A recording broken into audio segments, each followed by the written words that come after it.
جوان ایرانی سلام. خب بچه همونطور که میدونین ما یه قسمت داریم به اسم دیزنی نیوز و امروز توی این قسمت هم قراره در مورد یه اخبار خیلی مهم صحبت کنم در مورد جشنواره دی23. پس آخر ویدیو با من همراه باشید. قبل از هر چیزی یادتون نره لایک کنین، سابسکرایب کنین، زنگوله رو بزنین که ویدیو خیلی بزرگی برای من میشه. اول از همه بریم در مورد مراسم دی23 با هم صحبت کنیم ببینیم که اصلا این مراسم دی23 چی هستش. مراسم دی23 یه مراسمی هستش که هر 2 سال یه بار برگزار میشه که هر کدوم از ویدیوهای جدید، فیلم‌های جدید، بازی جدیدی که قراره توی دیزنی و پیکسار تولید بشه و اکران بشه توی اون قسمت رونمایی میکنن و خب یه مراسم خیلی بزرگ و مهمی هستش که همین چند وقت پیش یکی از مراسم‌های دی23 برگزار شد. حالا چه اتفاقی توی مراسم دی23 امسال گذشت با من همراه باشین.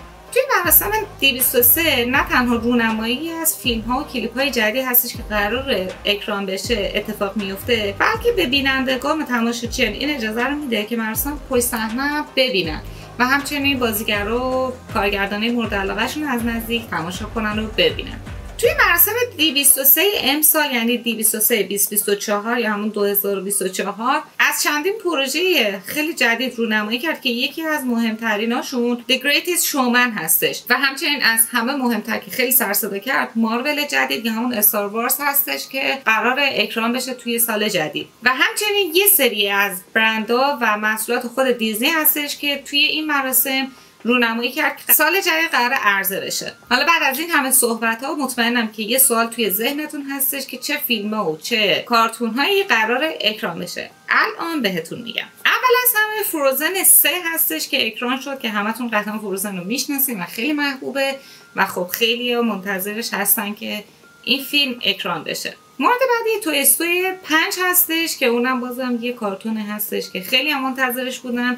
حالا ببینیم که توی توی استوری 5 چه اتفاقای قرار بیفته که حتما توی یه ویدیو بعد از اکرانش توضیح کامل رو بهتون میدیم. مورد بعد اینساید اوت 2 بوده که خب اکران شده و خیلی سر صدا به پا کرد که البته خیلی بار منفیش بیشتر بود که یه سری‌ها میگفتن که اون جذابیت اینساید اوت 1 رو نداشته. البته منم که دیدم زیاد مجذوب نشدم، دوستش نداشتم. مورد بعدی شیشا یا همون دلاین کینگ هستش که خیلی جزئیات بیشتری گفتن به کار بردن. حالا منتظریم اکران بشه ببینیم دقیقاً جریانش چی بوده، موضوع چی بوده و خب چه جزئیاتی توش به کار بردن که انقدر سر صدا به پا کرده که میگفتن که جزئیات خیلی زیادی توش اجرا شده. و مورد آخر کارتون ویش هستش که یه کارتونی هستش که من خیلی دوستش داشتم و کارتون خیلی قشنگ و جذابی بود. همونطور که مثل بقیه موارد هستش یه سری نکات مثبت داره، یه سری نکات منفی داره. از جمله نکات منفی که اعلام شده اینه که زیاد تنوع نداشتم. همونطور که گفتم مثل کارتون اینساید اوت 2 اصلا تنوع زیادی نداشتم، فقط یه چند تا شخصیت بهش اضافه شد. یه تنوع هیجان انگیزی نداشته. شاید یه سری از افراد میگن که لازم نبود که اینساید اوت 2 بخواد اکران بشه، یعنی اصلا ساخته بشه. یه اخبار خیلی عجیب غریب هم پخش شده، یعنی مردم خیلی ناراحت شده بودن از این داستان که بیشتر انتظار داشتن که کارتون های دیزنی پلاس و فیلم های دیزنی پلاس بیشتر بشه و خب یه حرکت های عجیب تری روی پلتفرم دیزنی پلاس بخوان انجام بدن که این مورد اصلا انجام نشده و خب خیلی از مردم شاکی شدن از این داستان. یکی از مواردی که خیلی مردم شاکی شدن زمان بندی بوده که اعلام کردن، یعنی یه برنامه یک کارتونیشون اومدن معرفی کردن که قرار اکران بشه ولی واسه 2-3 سال آینده مثل The Greatest Showman قرار سالها طول بکشه. مثلا توی مراسم دی23 گفتن که قرار اکران بشه، قرار تولید بشه، ولی که قرار اکران بشه خدا میدونه که ممکنه که هیچ 100% سالها قرار طول بکشه. مینیمم 1-2 سال قرار طول بکشه. خب مردم اینجوری بودن که واسه چی مثلا اومدی معرفی کردی؟ برای چی؟